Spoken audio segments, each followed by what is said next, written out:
The story, A Little Light is Enough. Most people never noticed the shift in him, but he felt it the moment it happened. It was a Tuesday afternoon, the kind where the sky looks undecided and the world feels half asleep. He had just posted a new piece of art online, something he made from a place of quiet confidence.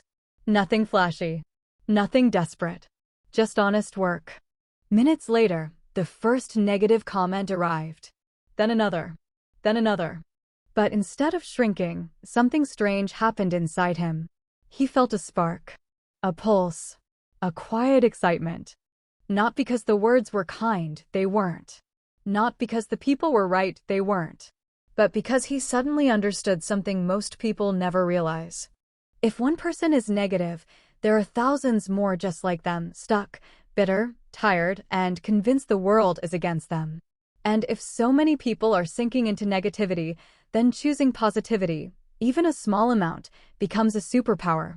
He leaned back in his chair and whispered to himself, "It's easy to be great. Most people aren't even trying." That thought didn't make him arrogant. It made him calm. He realized that negativity wasn't a sign he was failing. It was a sign he was entering a space most people never reach, the space where your growth threatens their comfort. So he made a decision that changed everything. He would not fight negativity. He would not argue with it. He would rise above it by being just a little more positive than he was yesterday. Not perfect. Not superhuman. Just a little more positive. And that tiny shift changed the way he created. Suddenly, his art wasn't about proving anything. It wasn't about defending himself. It wasn't about winning approval. It was about expression. It was about joy.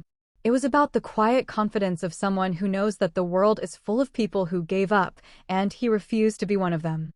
He started waking up with ideas again. He started experimenting again. He started selling more pieces, not because he tried harder, but because he stopped trying to please people who were committed to being unhappy. His audience grew. His income grew.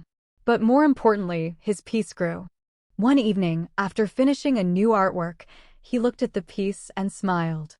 Not because it was perfect. Not because it would go viral. But because he knew something deep and unshakable. Greatness doesn't require perfection.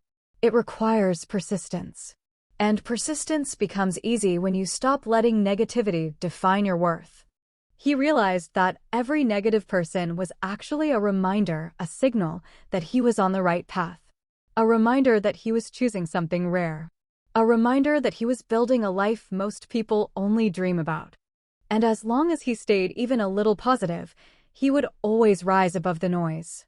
Because in a world full of shadows, a little light is enough.